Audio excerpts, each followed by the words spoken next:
Fantastic Voyage is a 1960s action sci-fi film taking place during the 60s themselves.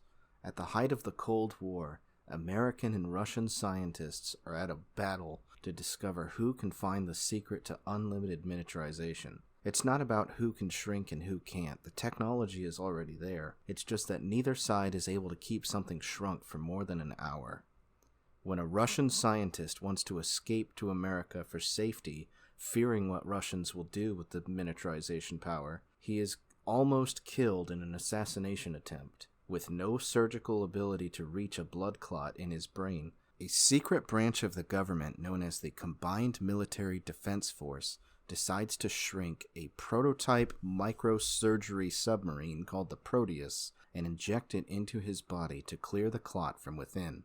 Along the way, the crew faces dangers such as being beaten through the heart, having to stop in the lungs to refuel their damaged oxygen tank, and even a Russian spy among them attempting to sabotage the mission.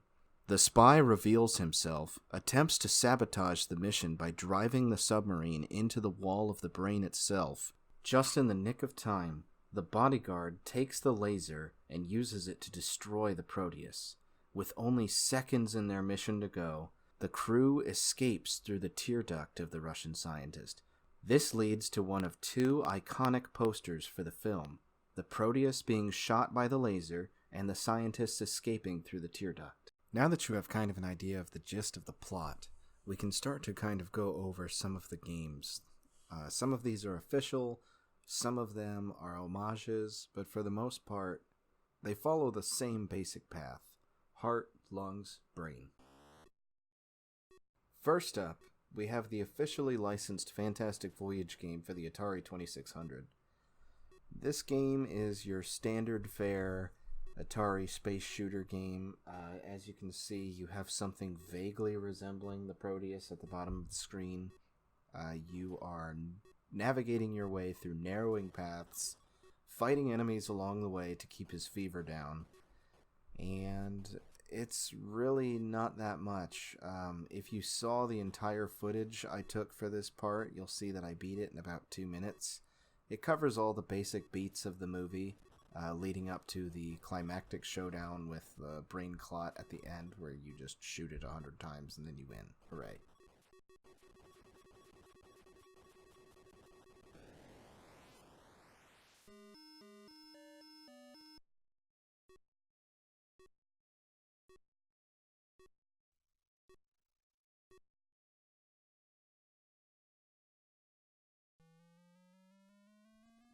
Next up, we have Suicide Mission, which is technically for the Atari and technically not. This was released for the Supercade add-on, a tape deck style cartridge that you would insert into the Atari. It's just an Asteroids clone.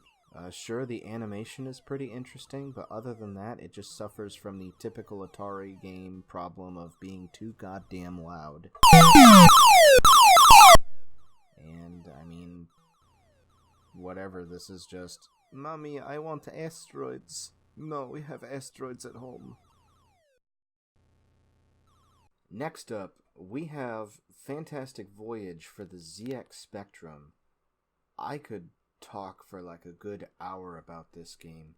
I say with absolutely zero hyperbole or exaggeration that this is one of the hardest fucking games I've ever played. You play as a nondescript hero who has to gather the pieces of his smashed submarine and rebuild them in the brain in order to escape from the body. You have 1 hour to beat it. Everything kills you. You have to track down white blood cells, which means that you can either hold a white blood cell or you can hold a ship piece. And the ship piece will stay where you put it, but the white blood cell will run away. So you use white blood cells to kill these yellow, undefeatable viruses that you can't shoot with your laser. Originally, this game was released as Blood and Guts. However, Quicksilva, the developers, were afraid that they would be sued by Fox. So they released a second version of the game called Fantastic Voyage. A third version of the game was released later. I can't find any footage of it on YouTube, But do you see there in the mouth where there's gaps between the teeth?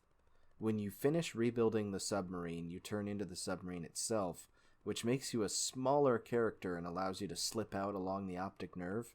If you were to travel back down to the mouth, you could squeeze out through the teeth, enter almost like a Minus World style glitchy area. A third and final version of the game was quickly released, closing the gap between the teeth and preventing you from doing this. Next up, we have Bioattack. I made a genuine attempt to beat this game, but I just can't. If you notice on the title screen, it has a copyright to Fox. I tried looking into this, and apparently at one point it was planned to be localized in America as Fantastic Voyage, but there was just no interest in the cart. Honestly, the hardest part of the game is the beginning and these fucking cats. Once you get to this diagonal part, you're pretty much reduced to hiding in the corner like a pussy, and even then, they're still gonna get you with these goddamn harpoons. Another bitch is these germs in the second vein stage. If you don't shoot them in the exact center, you lose. The furthest I can make it is the stomach. I have absolutely no idea what you're supposed to do here, and from my best attempt, I assume you're supposed to shoot this colored part, just like the quote-unquote heart level, but I just can't do this, dude. Even harder is the final level, escaping out of the eye. The maze constantly disappears, and if you touch the sides, you die. A few special mentions for this video. First of all, there's Microcosm on the Sega CD and DOS computer. This had a whole ridiculous lore book attached to it that doesn't matter. I've played this in the past, I may play it again in the future, we'll see. Another game is the infamous Rex Ronin on Super Nintendo and its nightmarish box art. I've played this on the channel twice. There's really nothing to say about this game. Basically, you were never going to walk into your Toys R Us and Radio Shack and find a copy of this game. It had to be ordered specifically from a magazine at a doctor's office. I bought my copy off of eBay for $100. Was it worth it? Hell no. I only had it to add to my minuscule Fantastic Voyage collection. Finally, I would like to say a special shout out to X Multiply, which has recently gotten released on consoles for the very first time. I have it on the Switch, and I plan on doing a playthrough of it soon, which is why I didn't record any footage for this video. But even if you're not a fan of this cliche like I am, this game is still worth a try because of its interesting tentacle mechanic for your ship. That's it. Those are all of the games that I can find with the official moniker of like Fantastic Voyage. There's also an Amiga game. I didn't say really anything about that. I kind of want to see if I can get it working and do a playthrough of that, because that game is just, it's fucking bananas. There's like a fight against a tick or something in there. I believe it was made by a Japanese company who just kind of took the piss out of the whole thing. Not that there's anything wrong with that. I think it's really funny. You fight like books and shit in there, but if there's any games you can think of that I left out, I may have left out some stuff that I'm very aware of and just didn't think of during this video. For example, during my research, I found a game on the Commodore called Guts that is possibly worth looking into. This is just another part of my excitement for the upcoming Vitamin Connection. So, yeah, if there's anything I missed, leave a comment down below. If you liked this video, let me know. If there's something you noticed about my video editing, I'm still very new to this. So if there's any tips or tricks you can give me, let me know that too. Hey, thank you so much for watching my stupid video. Just leave a comment below. Have a good one.